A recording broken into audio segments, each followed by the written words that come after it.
India അടുത്തിടെ നടത്തിയ ദീർഘദൂര ഹൈപ്പർസോണിക് മിസൈലിന്റെ വിജയകരമായ പരീക്ഷണത്തെ ഒരു തകർപ്പൻ നേട്ടമായിട്ടാണ് ഇന്ത്യയുടെ DRDO മുൻ ചെയർമാനായ ഡോക്ടർ ജി സതീഷ് റെഡ്ഡി പ്രശംസിച്ചത്. ഇന്ത്യയുടെ ഈ ഹൈപ്പർസോണിക് മിസൈൽ ലോകത്തിലെ മറ്റൊരു രാജ്യത്തിനും സമാനതകളില്ലാത്ത ഒരു സവിശേഷമായ ഹൈബ്രിഡ് രൂപകൽപ്പനയാണ്.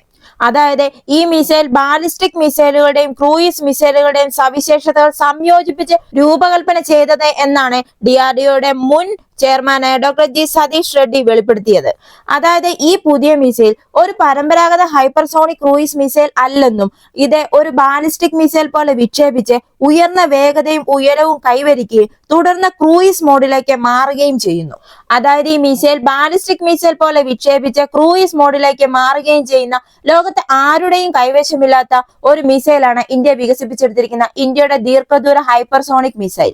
ഇങ്ങനെയുള്ള ഈ നൂതനമായ ഡ്യുവൽ മോഡ് കഴിവ് കാര്യമായ തന്ത്രപരമായ നേട്ടങ്ങൾ ഇന്ത്യക്ക് നൽകുന്നു. ഇത് ബാലിസ്റ്റിക് മിസൈലിന്റെ വേഗതയും ഉയരവും കൈവരിക്കുകയും ക്രൂയിസ് മിസൈലിന്റെ വിപുലീകൃത ശ്രേണിയും നേട്ടവും സംയോജിപ്പിക്കുകയും ചെയ്യുന്നു. ഇത് തടസ്സപ്പെടുത്തുന്നത് വളരെ പ്രയാസകരമാക്കുകയും ശത്രു പ്രതിരോധത്തിൽ രക്ഷപ്പെടാനുള്ള അതിന്റെ കഴിവ് ഗണ്യമായി വർദ്ധിപ്പിക്കുകയും ചെയ്യുന്നു. നമുക്കറിയാം, ഹൈപ്പർസോണിക് ആയുധങ്ങൾ ആധുനിക സൈനിക സാങ്കേതിക വിദ്യയിൽ മുൻപന്തിയിലാണ്. അതിന് കാരണം അവയുടെ സമാനതകളില്ലാത്ത വേഗതയും കൃത്യതയും പൊരുത്തപ്പെടലും ഒക്കെ തന്നെയാണ്.